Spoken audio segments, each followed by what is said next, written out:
Okay, our next guest is a professor and director of clinical training, Department of Psychology and Neuroscience, Department of Psychiatry.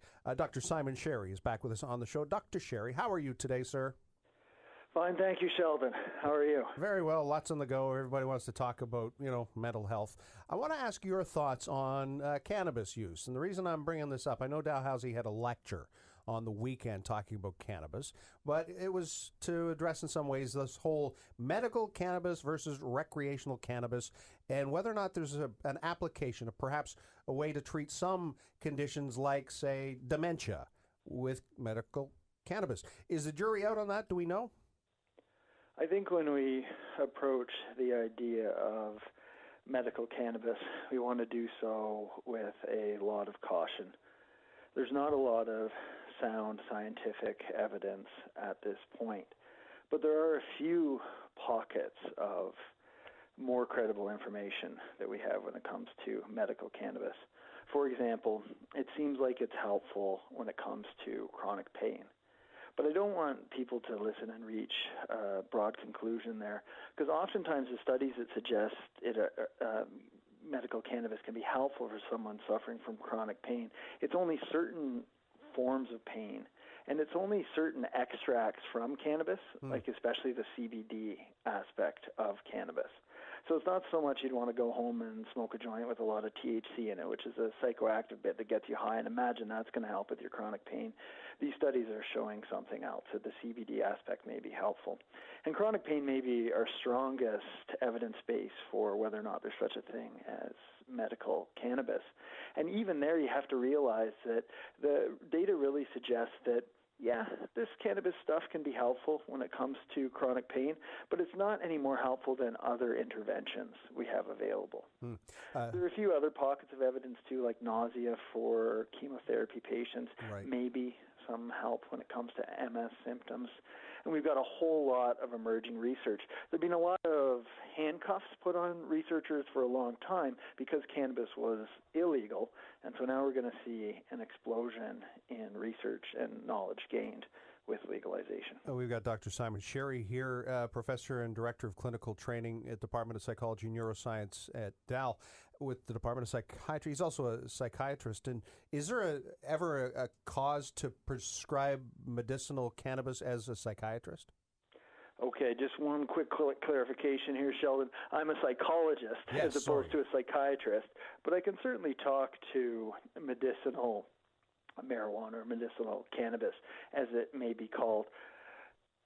For some people, medicinal marijuana is an oxymoron, like jumbo shrimp or living dead, two words that shouldn't go together. And the reason for that is cannabis can create considerable harm. It may not have the property of a medicine at all. It's a special category within our society to say something is a medicine.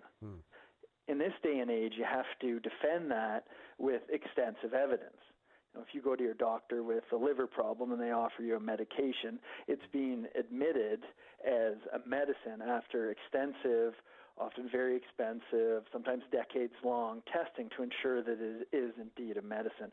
What you see, especially in the mental health area, is that there's a lot of unfounded claims when it comes to cannabis. Like it's going to help you with your depression, or it's going to help you with your anxiety or your postpartum issues and whatnot. And we just don't have the evidence there. In fact, oftentimes we have evidence that's contrary to that. For example, there's pretty credible evidence that cannabis can make your anxiety and your depression worse, or even be a trigger for suicidal thinking. Clinical psychologist, Dr. Simon Sherry. That'll teach me for copying and pasting into my sheet here. No worries. There's too many titles at the end of my email anyways. No, it's all confusing. Good. It's all good. And I have a sense that I'm looking at some statistics that were released from Statistics Canada. That makes sense. That's what they do. Showing per capita sales in this country and by province. Prince Edward Island at the top of that list, followed by Nova Scotia, and then Newfoundland and Labrador and New Brunswick. The Atlantic provinces at the top of this list. And I don't know whether your social circle, any of your anecdotal evidence would suggest to you. I'm hearing from people who say, you know what, I'm going and buying capsules at the store. I'm buying cannabis because I think it's going to help with my health. And again, you point out there's no real strong evidence yet that would say that's going to help. But obviously, if people are buying this stuff, there must be something going on more than just chasing a high. I think early days, there's going to be a lot of curiosity consumption. But after that curiosity consumption dies down, we have evidence from places like Colorado, where legalization of recreational cannabis has been around since 2014. And here's what you see with purchase patterns over time, and I personally find this disturbing. Over time, the majority of money spent on cannabis comes from a minority of people. So if you want to look at specific numbers, it's about 70% of the revenue for pot in a place like Colorado comes from about 30% of the pot users. And what that points toward is cannabis sales are driven by a small number of people who are frequent daily users and quite likely addicted to the substance. Do I know that's happening in Nova Scotia? No, but that is quite likely to happen over time here as well. And that underlines the point that cannabis is an addictive substance, and so a lot of the people who are seeking out cannabis are unfortunately addicted to it. Clearly on this day when we're trying to get to the root of or talk about issues and mental health, mental illness issues, I think it's important to bring something like this to the table too. And clinical psychologist Dr. Simon Sherry with Dalhousie University, thank you for being a part of our conversation today. Glad to be here, and I appreciate the opportunity to talk about mental health. Take care, sir. All the best.